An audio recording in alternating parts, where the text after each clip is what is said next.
My name is Lieutenant Colonel Lee Roger Wolfgram, and I am a storyteller.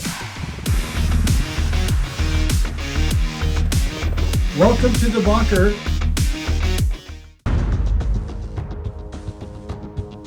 Hey everyone, welcome back to the Colonel Channel. I am your self-proclaimed commander, Lieutenant Colonel Lee Roger Wolfgram.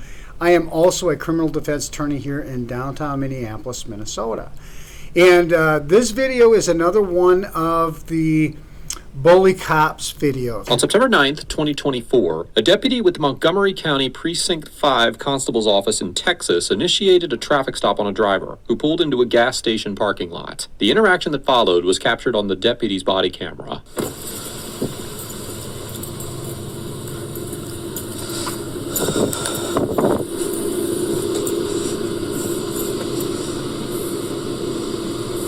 You know, the police stop people because they're really looking for something else. They're trying to get in a situation where they can smell alcohol or marijuana or some indicia of another crime. Because honestly, this is about this bike that's on the back of the car. So is that really something that the police need to be stopping people for? Especially when they're wrong. And then they stand by like they know what they're talking about and continue to violate people's rights when they're completely wrong. You gonna roll down the window? Why not? Roll down the window. Guys, can I help you? Officer Norton, Montgomery County Constable's Precinct 5. The reason I pulled you over is your license plate is obscured. I cannot see your license plate. You're full of crap anyway because it's got my bicycle things on it. It still can't be covered. Yes, it's not covered. It is, but that It's obscured. legal. No, it's not. I cannot see your license plate. I cannot see your license plate. I'm sorry. Okay, so it's obscured. Do you have your license on you? Yes, I do. Okay. However, it's not obscured. Okay, it is obscured. You can call Officer Simpson, Sergeant Simpson, and ask him. It is not obscured. So me not being able to see your back license plate, don't roll up your window on me. Oh, watch me. Okay. It was an accident to begin with, so don't threaten me. I didn't threaten you. I said don't roll. Don't roll up your window on me. It was an accident to begin with. Up. I hope police learn how to have community interactions, how to talk about stops, where you don't come on so strong you leave yourself no way to back out of that without feeling like you've been had by the person you stopped. And that's absolutely not what police do. As we saw in previous videos, and you'll see in future videos, what they do is they keep amping it up until either you create a crime because of their action, or you just submit to their superior authority. And what they're really doing is they're deciding what laws say what, because they don't always know, and what constitutional rights matter to them, not to you. Hey, that's all I said was don't roll your window up on me. Where's your license? It's not obscured. Okay. You can read it. We can agree to disagree. The deputy claims that the driver's license plate is illegally obscured by the bicycle rack, and the driver argues that it is not. Subsection A7 of Section 504.945 of the Texas Transportation Code states that, quote, a person commits an offense if the person attaches to or displays on a motor vehicle a license plate that has a coating, covering, protective substance, or other material that distorts angular visibility or detectability, alters or obscures one half or more of the name of the state in which the vehicle is registered, or alters, covers, or obscures the letters or numbers of the license plate number or the color of the plate. Now, while this could conceivably prohibit covering the letters or numbers of the license plate with a bicycle rack, the statute specifically states that, quote, subsection A7 may not be construed to apply to a bicycle or motorcycle rack that is attached to a vehicle in a normal or customary manner. Accordingly, it is highly probable that a court would conclude that the driver's license plate was not unlawfully obscured, and that, therefore, the traffic stop was unlawful from its initiation. Where are you coming from today? None of your business. Okay, cool. Any weapons in the vehicle? None of your business. It is my business, actually. Well, actually it's not, because this is an illegal stop and you shouldn't even be having a conversation with this woman at all. And so you, because you don't know the law, you only know the part where you get to stop people. And I'm sure you do this all the time. It just seems so routine that you don't even know the difference between when it's legal and when it's not legal. And then you come on strong, you hold the person there, and then when they challenge you, instead of doing some kind of research, go back to the car, check the statute, anything at all, You just amp it up. Create a situation where you're disrespectful to the person who's actually correct and you're not. I don't have to answer any more questions. Yeah, you do. Are there any weapons in the vehicle? Here you go. Are there any weapons in the vehicle? No. Okay. Any illegal narcotics? I'm not answering any more questions. See? Why they stopped are any illegal narcotics? Well, what does that have to do with a bike rack? You see what I mean? They're just amping it up like this isn't the real reason for the stop. They're not going to give you a ticket for that. They're going to see if there's something that they can search the car for. Or if they can arrest you, they can search the car. Okay. Cool. Go ahead and hop out of the vehicle for me. Excuse me? Hop out of the vehicle. Excuse me? Go ahead and hop out of the vehicle. Say that again? Go ahead and hop out of the vehicle. No. Get out of the I'm not vehicle. getting out of the vehicle. Yeah, you are. Oh, no, I am not. Yes, you are. No, I'm not. Yes, you are. No, I'm not. 8520. Can you sit? Oh, now what? We got to get more officers because this woman has challenged our authority. And so we're going to amp this up now. And we're going to make this a big deal. When all the woman is basically saying is, you don't have a right to tell me to do anything. And she's absolutely correct. Another unit. I have a occupant that's refusing to get out of the vehicle. I'm not getting out. Yes, you are. Oh, by the way, I don't recommend this tactic. In fact, if you watched my other videos, it's your night. It's your evening. Unless you're going to sue them, it is better to give them your ID, get the body-worn camera, see if there's anything there that a lawyer would be willing to take up. Otherwise, what's going to happen is they have the guns, they have the handcuffs, they have all the power, and there's no appealing that to a judge there on the side of the road. So, even though it's wrong, I always say litigate that in the courtroom, not from the car window, because you will lose.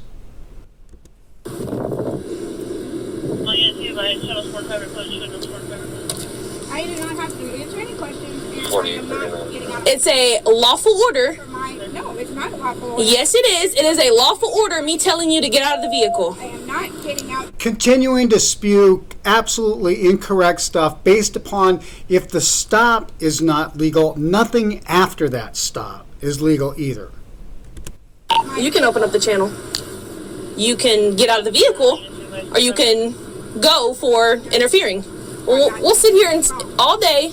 All I asked was for you to get out of the vehicle. I am not getting out of my vehicle. I don't know what's in this vehicle. You're not telling me if there are weapons. I asked you if there are weapons. You said I don't have to tell you. There's no weapons in my vehicle. You said I don't have to tell you. There's no weapons in my vehicle. Okay, cool. No, she actually said there was no weapons earlier, and she did say she didn't have to tell you, but as a matter of course for her own convenience, she told you there were no weapons in the vehicle. And why in the hell are you asking me that question in the first place? I thought the stop was about a ticket for a license plate that can't be seen. When was the last time that I was stopped for speeding? Oh, probably not that long ago. But you know what? It doesn't turn into like, oh, get out of the, like, do you have any weapons in the vehicle? Any of that kind of stuff. That's not a traffic stop. This is somebody who is trying to get something on this person. That's the whole purpose of the stop, and it's an illegal stop. So every command she gives after that is not really based upon any probable cause of any crime at all. Well, So I do not have to get out of my vehicle. yeah, you do. It's a lawful order. No, it's not. Okay, we can agree to disagree. I'm not doing anything wrong. There is no reason for me to get out of my vehicle, and I gave you my driver's license. Okay, well, we can either pull you out. Call Sergeant Simpson. I don't need to call Sergeant Simpson. Advisor.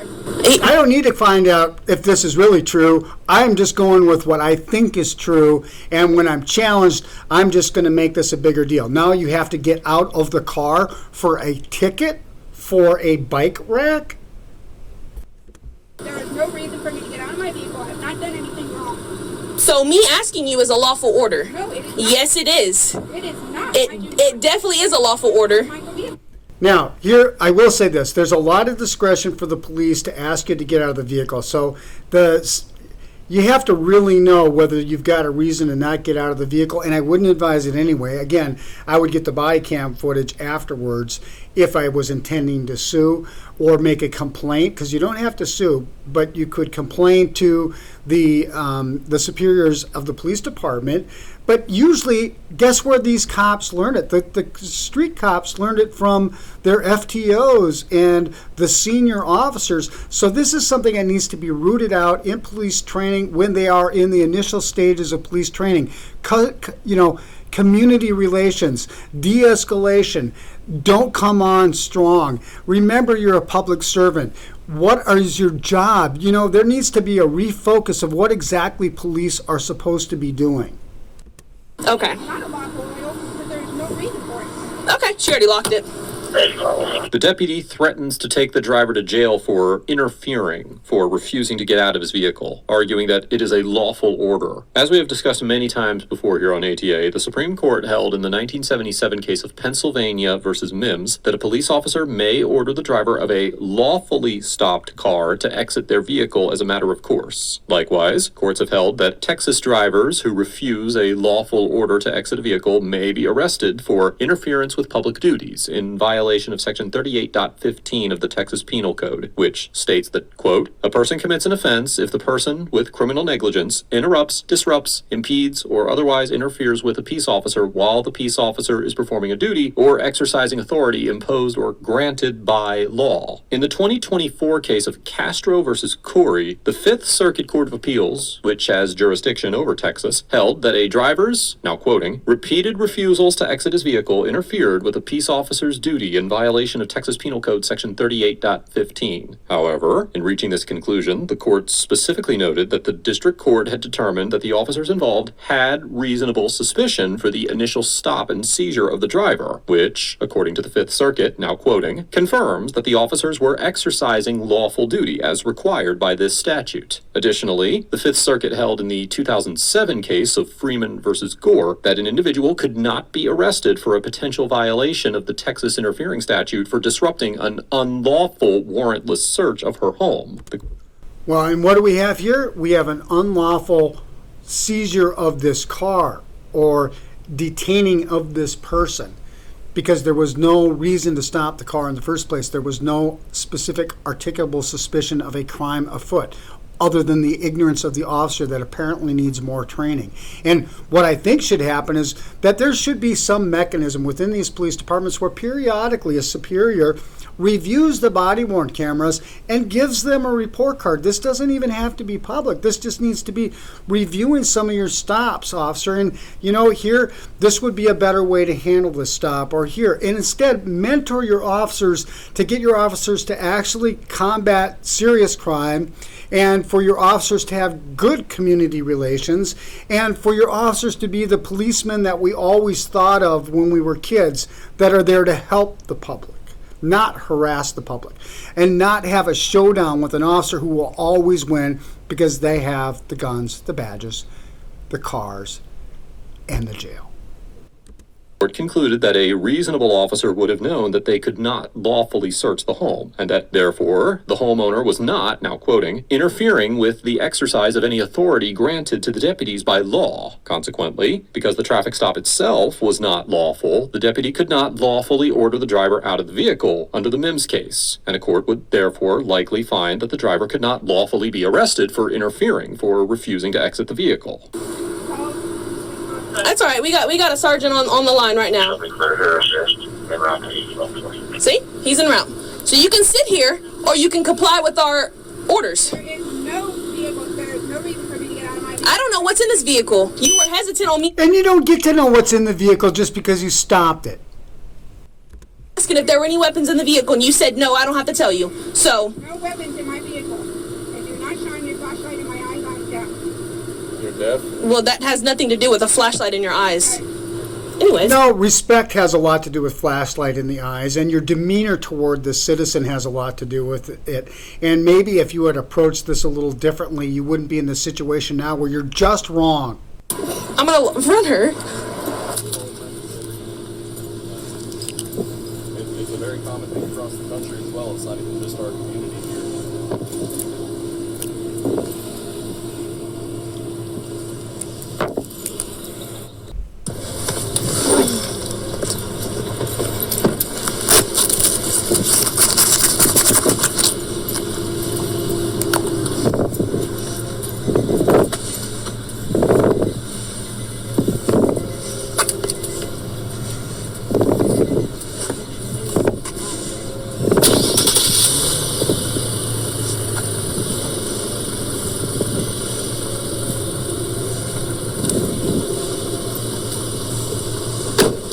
Hands on the hood. You don't need this gun poke prod me? Pat you down for officer safety. No. Hands on the hood. That's not a pat down. That is a pull my bra. It is definitely a pat down. We can argue all you want. I don't know. No, it's not a pat down. If you're getting that specific look, are you thinking that you're going to find a gun or a knife by doing this? Because you're supposed to be patting down, remember, for officer safety. You said it. So does anything there feel like a weapon? If not, that's not officer safety. That's a search. Why you are being so Because defensive? you are not patting me down. You are feeling up under my bra. Is that I'm allowed to? The deputy claims that she is allowed to feel under the driver's bra as part of the pat-down, and the driver protests. During a Terry or traffic stop, law enforcement officers are generally allowed to perform a limited pat-down search of a person for weapons if they have reasonable suspicion that the person may be armed and dangerous. As the Supreme Court explained in the 1993 case of Minnesota versus Dickerson, quote, "The purpose of this limited search is not to discover evidence of crime, but to allow the officer to pursue his investigation without fear of violence. A protective search must be strictly limited to that which is necessary for the discovery of weapons which might be used to harm the officer or others nearby. If the protective search goes beyond what is necessary to determine if the suspect is armed, it is no longer valid under Terry, and its fruits will be suppressed. Accordingly, even assuming that the officer had reasonable suspicion for the initial traffic stop, which she did not, and that she had a reasonable belief that the driver was armed, which is questionable, a court would likely conclude that the scope of the pat-down exceeded the permissible scope of a Terry stop and frisk. While an officer conducting a lawful pat-down may pat the exterior of clothing near the bra, a court would likely find that the deputy's decision to feel under the bra in this case was more invasive than permitted by Terry, as the level of intrusion appeared to be aimed more at discovering evidence of a crime rather than searching for weapons. Well, wasn't that the beginning? The whole thing from the beginning was to search for a crime. It wasn't about the bikes. Especially since the deputy had no specific reason to believe that a weapon was concealed in that area. No, you're not. Okay. Where are you coming from today? Not your answer? Okay. Anything in the car that you're not supposed to have? No. Okay. Do you mind if I search the vehicle? Yes, I do. Okay. Okay. Stay right there.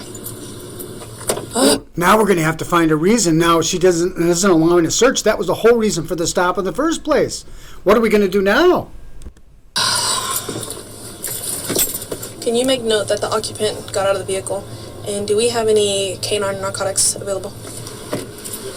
Huh? Canine narcotics. Why is she even still there for you to bring a canine to this location? And what do you have to suggest that there's anything to do with drugs here?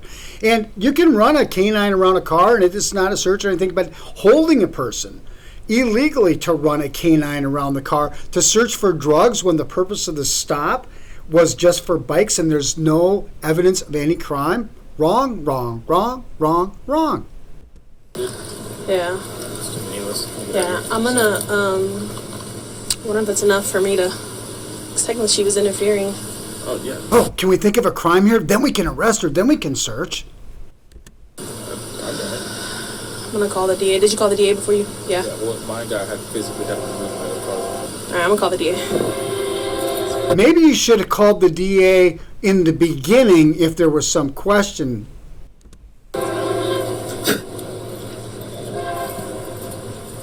Hello, this is Officer Norton with Montgomery County Constable's Precinct 5. I got a question for you. So, out on a traffic stop for obscured license plate. She has like bikes covering her license plate. I can't see the license plate. When I told her that I wasn't able to see the rear license plate, she argued with me and says that it's not obscured. I asked her multiple times to get out of the vehicle because when I asked her, sorry, hold on.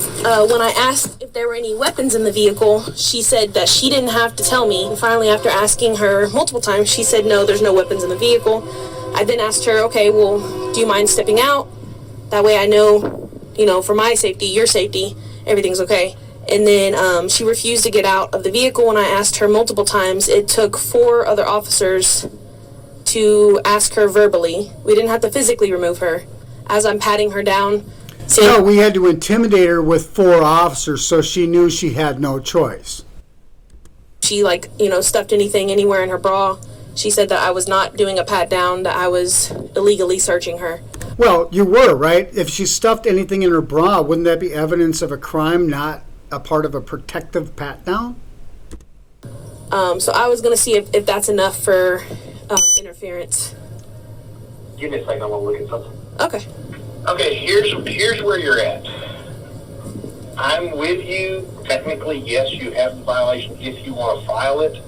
However, there are some problems that will make you look terribly bad if you have to defend this case in court. The first one is the statute that I wanted to look at is that bicycles and motorcycle racks attached to a vehicle in normal and customary manner cannot be used as a basis for obstructing a license plate. It's actually spelled out in the statute. That's problem number one. Yeah, problem number one is you don't even know the statute that you're threatening this woman about.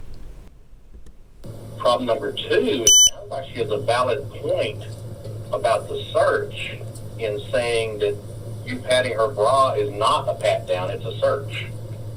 So the long and the short of it is, I would not do it, but if y'all really want to bite off that fight, yes, we'll file it. And that is a problem with prosecutors right there, right? So he's telling her that it's not a good idea, but if she wants to go ahead and continue to violate this, they're going to stand behind her.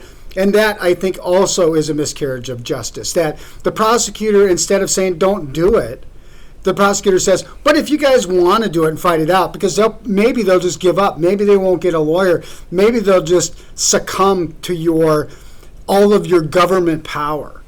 So we'll back you up on that. No, I mean, I'm going to go with obviously what you say, because I'm calling you to get your opinion on it. I was under the impression that if we weren't able to see a plate in the back at all, then it was obscured.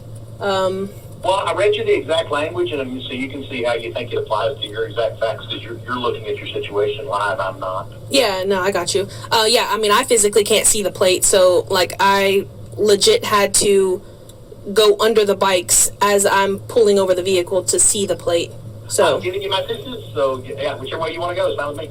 Okay. All right, thank you so much. Hey, yeah. All right, bye. We didn't get a response on any of that.